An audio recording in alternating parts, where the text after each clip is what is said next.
دامت برکاتہم العالیہ آپ تشریف لانے والے ہیں۔ آپ کا خصوصی خطاب ہوگا۔ آپ کے آنے سے پہلے جو چند منٹ میں نے آپ کے سامنے اپنی گزارشات پیش کرنی ہیں، اس کے لیے سرنامہ کلام کے طور پہ قرآن مجید فرقان حمید کا ایک مختصر سا جملہ جو بڑا ذو معنی ہے تلاوت کرنے کی سعادت حاصل کی۔ اللہ رب العالمین نے فرمایا قد افلح من تزکا وذکر اسم ربہ فصلی۔ برادران اسلام، ہر بندہ چاہتا ہے کہ وہ کامیاب ہو جائے، ہر بندہ کامیابی چاہتا ہے، چاہے کوئی مزدور ہے، امیر ہے، غریب ہے، کارخانے دار ہے، آجر ہے، تاجر ہے، زندگی کی کسی بھی شعبہ سے تعلق رکھنے والا ہے، کوئی عالم دین ہے، کوئی حافظ قرآن ہے، مشائخ میں سے کوئی شیخ ہے، کوئی عام مسلمان ہے، ہر بندہ چاہتا ہے کہ اسے کامیابی مل جائے۔ اب اس کامیابی کے حاصل کرنے کا جو طریقہ ہے وہ رب العالمین نے اس جملے میں ارشاد فرمایا۔ یہ نہیں فرمایا کہ جس نے اتنی 1000 رکعتیں پڑھ لیں وہ کامیاب ہے، جس نے اتنے 1000 قرآن پاک کے ختم کر لیے وہ کامیاب ہے، جس نے اتنی بڑی سخاوت کر لی وہ کامیاب ہے۔ چہ جائے کہ یہ سارے کام عبادت ہیں اور ان رکعتوں کے عبادت ہونے میں کوئی شک نہیں۔ تلاوت کلام مجید اچھا کام ہے، تہجد پڑھنا بڑا اچھا کام ہے، خیرات کرنا بڑا اچھا کام ہے، لیکن اللہ رب العالمین نے ان تمام نیکی کے کاموں میں سے کسی ایک کام کی طرف نشاندہی نہیں فرمائی۔ یہ نہیں فرمایا جو اتنی رکعتیں پڑھ لے گا وہ کامیاب ہوگا، یہ نہیں فرمایا جو اتنے لاکھوں اتنے کروڑ روپیہ اللہ کی راہ میں قربان کر دے گا وہ کامیاب ہوگا، یہ نہیں فرمایا فلاں عبادت کرنے والا کامیاب ہوگا۔ میں قربان جاؤں، میرے رب نے تمام عبادات کی جو شے جان ہے اس کا تذکرہ فرمایا۔ اللہ فرما رہا ہے قد افلح من تزکا وذکر اسم ربہ فصلی۔ رب العالمین نے فرمایا قد افلح، تحقیق وہ کامیاب ہو گیا، وہ کامیاب ہو گیا۔ یا اللہ کون جس نے اتنی عبادتیں کر لی، اتنی نمازیں پڑھ لی، اتنے روزے رکھ لیے، اتنے جہاد کر لیے، اتنی خیرات کر لی، کون کامیاب ہو گیا؟ فرمایا قد افلح من تزکا، وہ بندہ کامیاب ہو گیا جس نے اپنے من کو پاک کر لیا۔ وہ بندہ پاک، وہ کامیاب ہو گیا جس نے تزکیہ کر لیا، جس نے اپنے من کو صاف کر لیا، اپنے اندر کو پاک کر لیا، جس نے اپنے من کا تزکیہ کر لیا، جس نے اپنے نفس پہ کنٹرول کر لیا، اپنے آپ پہ کنٹرول کر لیا۔ میرے رب العالمین نے فرمایا وہ کامیاب ہو گیا۔ حضرات محترم، اگر تزکیہ نہ ہو تو رکعتیں کسی کام کی نہیں رہتی، اگر تزکیہ نہ ہو تو بڑے بڑے نعرے اور دعوے کسی کام کے نہیں رہتے، اگر اندر خلوص نیت نہ ہو یہ تزکیہ کیسے ہوتا ہے؟ حضرات محترم، اندر کے تزکیے کے لیے سب سے پہلی شرط اخلاص ہے۔ اندر کی پاکیزگی اور من کے ستھرے اور اجلے ہونے کے لیے جو پہلی چیز ہے وہ اخلاص ہے۔ جس بندے کو میرے رب نے اخلاص جیسی خوبصورت نعمت عطا فرما دی، اس کی تھوڑی عبادت بھی رب کی بارگاہ میں زیادہ درجے کے لائق بن جائے گی۔ تو حضرات محترم، جو شرط میرے رب العالمین نے رکھی وہ کیا ہے؟ قد افلح من تزکا، وہ کامیاب ہو گیا۔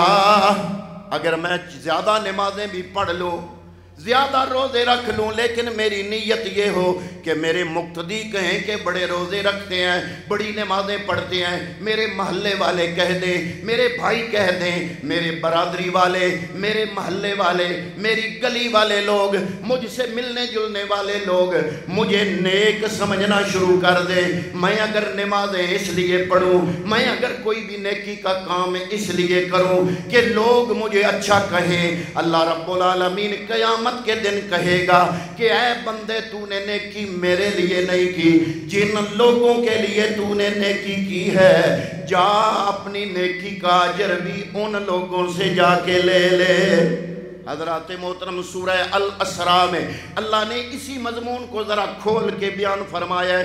سورہ الاسراء کی آیت نمبر 18 فرمایا من کان یرید العاجلۃ عجلنا لہ فیہا ما نشاء لمن نرید۔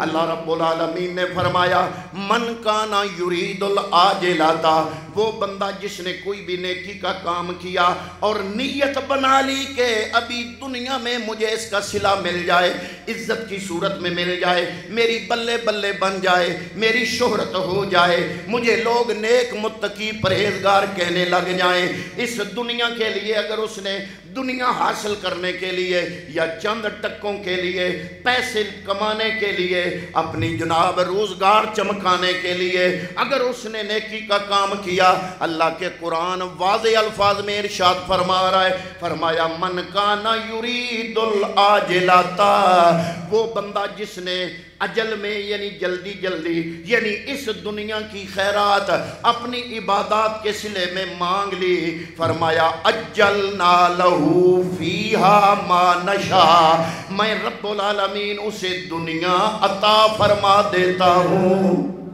ما نشاء، میں جتنی چاہتا ہوں اس بندے کو دنیا عطا فرما دیتا ہوں، لمن نریدو، جس کے لیے ہم چاہتے ہیں، فرمایا ثم جعلنا لہ جہنم یصلاھا مذموما مدحورا، میں دنیا تو دے دوں گا اس کو، اس کی نیکی کے بدلے، اس کی رکعتوں کے بدلے، اس کے دعووں اور نعروں کے بدلے، اس کے دین کے بڑے بڑے دعووں کے بدلے، جو دنیا کے مقابلے کے لیے دین کا کام کرتا ہے، اوروں کے مقابلے کے لیے، کسی کو نیچا دکھانے کے لیے جو دین کا کام کرتا ہے، دین کو بہانہ بناتا ہے، دین کو تخت مشق بناتا ہے، حضرات محترم اللہ فرماتا ہے میں دنیا میں تو اس کے حساب کی اسے کوئی نہ کوئی بھلائی اچھائی دے دوں گا، لیکن ثم جعلنا لہ جہنم، پھر اس کو جہنم دے دوں گا قیامت کے دن، یصلاھا مذموما مدحورا، اور ڈال دوں گا اس جہنم میں جو بڑی مذموم ہے، اور میں پھٹکارا ہوا بنا دوں گا اسے۔ یہ ہے سورہ الاسراء کی آیت نمبر 18۔ آگے آیت نمبر 19 اگلی آیت میں فرما دیا، فرمایا وَمَنْ أَرَادَ الْآخِرَةَ، ہمارے ممدوح صاحب نے، ہمارے موصوف صاحب نے، جن کی آج ہم کل شریف پڑھ رہے ہیں، ساری زندگی جس نظریے کے تحت زندگی گزاری، اس نظریے کو میرے رب نے اگلی آیت میں بیان فرمایا، فرمایا وَمَنْ أَرَادَ الْآخِرَةَ، اور وہ بندہ جس نے آخرت کے لیے یہ سارا کام کیا، وَسَعَى لَهَا سَعْيَهَا، اور اپنے طرف سے جتنی کوشش ہو سکتی تھی اس نے کر لی، وَهُوَ مُؤْمِنٌ، اور وہ صاحب ایمان بھی تھا، فرمایا فَأُولَئِكَ كَانَ سَعْيُهُم مَشْكُورًا، میں رب العالمین العالمین گارنٹی دے رہا ہوں، قرآن میں سند دے رہا ہوں کہ وہ جتنی محنت آخرت کے لیے کرے گا میں رب العالمین اس کی ساری محنت کو اپنی بارگاہ سے قبولیت کا سرٹیفکیٹ عطا فرما دوں گا۔ اور میں گواہ ہوں اس چیز کا، میں نے بچپن میں ہوش سنبھالا تو قاری صاحب کو اسی لہجے سے زندگی گزارتے دیکھا۔ جب انہوں نے ریش مبارک نہیں رکھی ہوئی تھی، شیو کراتے تھے، یہ میرے بچپن کا زمانہ ہے، کراتے شیو تھے، ریش مبارک چہرے پہ نہیں تھی، لیکن دل کی حالت یہی تھی جو آج تھی۔ شروع سے ہی جو اخلاص لے کر اس زندگی کے اندر آخرت کا جس نے، اس دنیا میں ہی آخرت کا سفر جس بندے نے شروع کر دیا۔ اور حضرات محترم، جب قاری صاحب کا چہرہ میرے سامنے آتا ہے مجھے اپنا بچپن یاد آ جاتا ہے، کیونکہ کچھ باتیں ایسی ہوتی ہیں بچپن کے اندر، ہوتی تو بڑی معمولی ہیں لیکن یاد بڑی رہنے والی ہوتی ہیں۔ آج تو مجھے ہر بندہ کہہ رہا ہے علامہ صاحب، علامہ صاحب، شاید اس لیے کہ میں چلو کچھ نہ کچھ خطاب کر لیتا ہوں، بول لیتا ہوں آپ کے سامنے، کچھ نہ کچھ رب نے مجھے دین کا علم اپنی حیثیت کے مطابق دے دیا۔ 10 سال بھیرا شریف رہا تو شاید لوگ اس لیے آج مجھے علامہ صاحب کہتے ہیں، لیکن قاری صاحب جن کا نام قاری منظور احمد صاحب ہے، میں 6ٹھی کلاس میں پڑھتا تھا، جب بھی ان کے سامنے جاتا مجھے علامہ صاحب کہہ کے بلاتے تھے۔ اس دھرتی پر میری زندگی میں سب سے پہلے میرے نام کے ساتھ جس نے لفظ علامہ لگایا وہ قاری صاحب تھے۔ اور شاید اللہ کے نیک بندے نے جو بار بار بچپن میں مجھے بولا، بار بار بولا، شاید میں دنیا کا علم پڑھ کے دنیا کی طرف چلا جاتا، شاید اللہ کے اس نیک بندے کا یہ بار بار مجھے بلانا، اس کا رزلٹ یہ تھا کہ رب العالمین نے اس نیک بندے کی دعا قبول کرتے ہوئے مجھے اپنے دین کے رستے پہ چلنے کی میرے رب نے توفیق عطا فرما دی۔ تو حضرات محترم، عبادتوں سے رب راضی نہیں ہوتا، تزکیے سے رب راضی ہوتا ہے۔ عبادتیں کروڑ نیت، کروڑ رکعتیں پڑھ لیں آپ، لیکن نیت صاف نہ ہو، ہزارہ قرآن پاک کے ختم کر لیں، کروڑ روپیہ رب کی راہ میں قربان کر دیں، نیت صاف نہ ہو تو حضرات محترم رب کا قرآن کہتا ہے کچھ نہیں ملے گا، صرف دنیا ملے گی، دنیا کی بلے بلے ملے گی، دنیا کی عزت ملے گی، دنیا کے ٹکے ملیں گے، آخرت نہیں ملے گی۔ میرا سلام ہو اس مرد درویش کے لیے جس نے اپنی اس ساری زندگی کو اپنی آخرت پر قربان کرتے ہوئے زندگی کا لمحہ لمحہ خلوص اور للہیت کے ساتھ گزارا، تو آج اس کا رزلٹ یہ ہے کہ آج ہمارے علاقے کے علماء ہوں یا حفاظ ہوں جن کا تعلق بھی دین سے ہے، ان لوگوں کی زبانوں پر قاری صاحب کے لیے تعریف کے الفاظ ہیں۔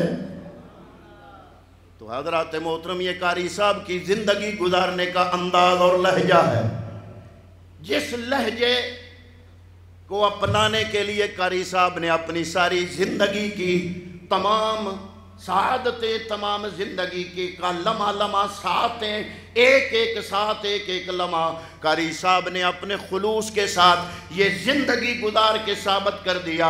وَمَنْ أَرَادَ الْآخِرَةَ وَسَعَىٰ سَعْيَهَا وَهُوَ مُؤْمِنٌ فَأُولَٰئِكَ كَانَ سَعْيُهُمْ مَشْكُورًا۔ جس نے اس خلوص نیت کے ساتھ آخرت کے لیے نیکی کے راستے کو اختیار کیا، میں رب العالمین یہ سرٹیفکیٹ دے رہا ہوں کہ رب العالمین قیامت کے میدان میں اس کی ان نیکیوں کو قبولیت کا سرٹیفکیٹ عطا فرمائے گا۔ ترمذی شریف کی حدیث پاک ہے اور نمبر ہے 2382، 2382، 2382۔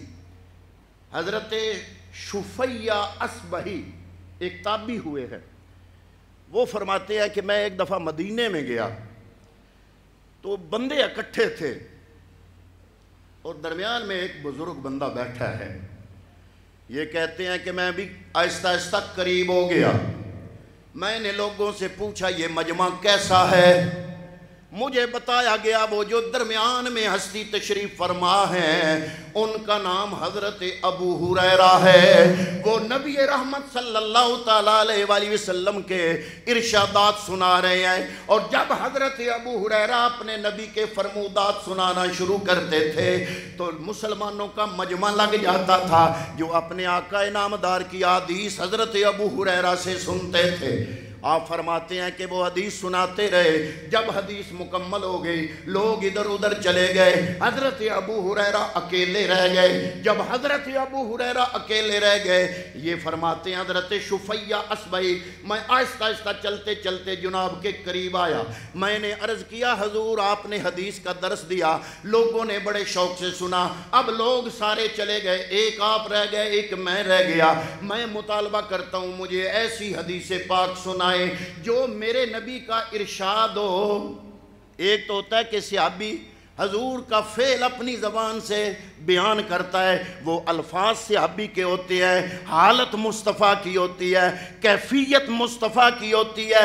مصطفیٰ کی کیفیت کو صحابی اپنے الفاظ سے بیان کرے اس کو بھی حدیث ہی کہا جاتا ہے، لیکن وہ فرماتے ہیں کہ جناب آپ مجھے کوئی ایسی حدیث پاک سنائیں کہ ایک آپ ہوں، ایک مصطفیٰ کریم ہو، تنہائی ہو اور حضور نے آپ سے کوئی بات فرمائی ہو۔ وہ فرماتے ہیں حضرت ابو ہریرہ فرماتے ہیں ایک حدیث میں تمہیں سناتا ہوں جو صرف میں تھا اور میرے نبی نے میرے سامنے بیان فرمایا، الفاظ میرے مصطفیٰ کریم صلی اللہ تعالیٰ علیہ وآلہ وسلم کے ہیں۔ جب یہ جملہ بولا حدیث کی طرف تخیل کی نگاہ سے ابو ہریرہ نے دیکھا، بے ہوش ہو کے گر گئے۔ آپ کے منہ میں پانی ڈالا گیا، پانی کے چھینٹے ڈالے گئے چہرے پہ، تلیوں کی مالش کی گئی، آپ بیدار ہوئے۔ فرمایا اچھا میں تمہیں پھر حدیث وہ سناتا ہوں جو میرے نبی نے بیان فرمائی۔ ابھی سنانے ہی لگے تھے حضرت ابو ہریرہ پھر بے ہوش ہو گئے۔ اس طرح روایت کے الفاظ ہیں، تیسری دفعہ جب ہوش آیا تو حضرت ابو ہریرہ نے فرمایا میرے نبی نے فرمایا تھا کل قیامت کا دن جب ہوگا سارا مجمع رب العالمین کی بارگاہ میں پیش ہوگا، تین بندوں کو پیش کیا جائے گا، ایک حافظ قرآن ہوگا، ایک شہید ہوگا، ایک سخی ہوگا۔ ان تینوں کو رب کی بارگاہ میں پیش کیا جائے گا۔ سخی کو رب بلائے گا، پوچھے گا ہاں بھئی تو نے کیا کیا؟ وہ کہے گا جتنا مال تو نے مجھے دیا تیرے رستے میں لٹایا۔ رب العالمین فرمائے گا نہیں تو نے میرے رستے میں نہیں لٹایا، تو نے تو لوگوں میں سخی مشہور ہونے کے لیے، اپنی داستانیں رقم کرنے کے لیے، فیس بک پہ بڑی بڑی سٹوریاں ڈالنے کے لیے تو نے یہ نیکی کا کام کیا تھا۔ اب میں تمہیں اس کا بدل نہیں دوں گا۔ جس دنیا کے لیے، جن لوگوں کو راضی کرنے کے لیے، جن کی تعریف حاصل کرنے کے لیے تم نے یہ کام کیا تھا، اب وہ تیری بلے بلے ہو گئی، تیرا بدلہ دنیا میں ہو گیا۔ اب تیری عبادت، تیری سخاوت کا بدل دینے کے لیے قیامت کے دن تیرے لیے کوئی اجر نہیں ہے۔ حضرت محترم حضرت ابو ہریرہ فرماتے ہیں پھر جناب شہید کو بلایا جائے گا، اس سے پوچھا جائے گا تم نے کیا کیا؟ رب نے بڑی بڑی نعمتیں دے کے تمہیں دنیا میں بھیجا، تو نے کیا کیا؟ اس نے کہا سب سے بڑی قیمتی شے جان ہوتی ہے، میں نے اپنی جان یا اللہ تیرے رستے میں قربان کی۔ اللہ فرمائے گا نہیں تو نے میرے رستے کے لیے نہیں، میری رضا کے لیے نہیں، تزکیے کے لیے نہیں، خوشنودی کے لیے نہیں، میری خوشنودی رضا جوئی کے لیے نہیں، تو نے اپنے آپ کو بڑا بہادر گنوانے کے لیے، بہت بڑا مجاہد ثابت کرنے کے لیے، دنیا میں بلے بلے کروانے کے لیے تم نے جہاد میں حصہ لیا اور تم شہید ہو گئے، تمہاری بلے بلے ہو گئی، تمہیں ایوارڈ دے دیے گئے، تمہیں ستاروں سے نواز دیا گیا، تمہاری بلے بلے ہو گئی۔ اب تمہاری نیت پر انحصار تھا تمہارے بدلے کا، وہ بدلہ تمہیں دنیا میں دے دیا گیا، اب تمہارا بدل قیامت میں کچھ نہیں ہے۔ آپ فرماتے ہیں کہ حضرت ابو ہریرہ نے ارشاد فرمایا جب تیسرے بندے کو بلایا جائے گا، اس سے پوچھا جائے گا ہاں بھئی تم بتاؤ، میں نے تمہیں زندگی دی، دین کا علم دیا، قرآن کا علم دیا، تم نے کیا کیا؟ وہ حافظ قرآن کہے گا یا اللہ میں نے تیرے پاک کلام کو حفظ کیا، تو نے مجھے حفظ کرنے کی توفیق عطا فرمائی، میں نے اتنے لوگوں کو حافظ بنایا، اتنے لوگوں کو جناب قرآن پڑھا دیا، اور میں نے ساری زندگی تیرے قرآن کی خدمت کرتے ہوئے گزار دی۔ اللہ رب العالمین فرمائے گا نہیں نہیں، تم جھوٹ بول رہے ہو، تم نے میری رضا کے لیے نہیں کیا بلکہ بہت بڑا قاری بننے کے لیے، لوگوں پہ اثر جمانے کے لیے، لوگوں کے اندر بڑی عزت حاصل کرنے کے لیے، بلے بلے کرانے کے لیے تو نے کیا، تو وہ تمہیں بدلہ مل گیا۔ آج قیامت کے دن تمہیں کچھ نہیں ملے گا۔ ایک بندہ سن رہا تھا، وہ سنتے ہی یہ دور تھا حضرت امیر معاویہ کا، وہ دوڑ پڑا جا کے حضرت امیر معاویہ کی خدمت میں حاضر ہوا اور کہا حضرت ابو ہریرہ نے ابھی یہ حدیث پاک سنائی ہے۔ حضرت امیر معاویہ نے یہ حدیث پاک سنی، آپ اپنی ران پر ہاتھ مارنے لگے اور رو رو کے حضرت امیر معاویہ کی حالت بڑی خراب ہو گئی، اور آپ نے فرمایا کہ رسول اللہ نے سچ فرمایا، اللہ کے پاک کلام کی آیت طیبہ بھی ہے۔ حضرت امیر معاویہ نے اس روایت بیان کرنے والے کے سامنے سورہ ہود کی آیت نمبر 15 اور آیت نمبر 16 تلاوت فرمائی۔ آپ نے فرمایا من کان یرید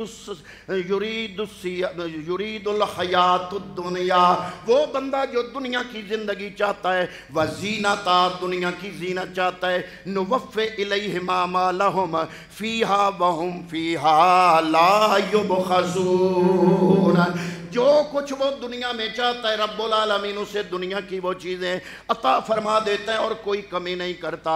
فرمایا اولئک الذین لیس لہم فی الآخرۃ الا النار، لیکن ان لوگوں کے لیے قیامت کے دن سوائے جہنم کی آگ کے کچھ نہیں ہوگا۔ وَخَبِطَ مَا صَنَعُوا فِيهَا وَبَاطِلٌ مَا كَانُوا يَعْمَلُونَ۔ اور حضرت امیر معاویہ نے یہ سورہ ہود کی آیت تلاوت کی۔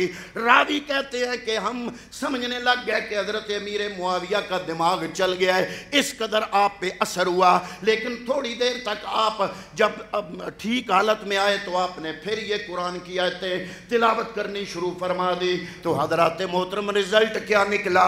ان تمام صحابہ اور تمام تابعین نے جو چیز ہم تک پہنچائی وہ کیا ہے؟ 1000 نہیں، آپ کروڑ رکعتیں پڑھ لو، دل کا تزکیہ نہیں ہے، رضائے خدا بندی نہیں ہے، اندر اخلاص نہیں ہے، تو دنیا تو مل جائے گی لیکن آخرت میں کوئی حصہ نہیں ہوگا۔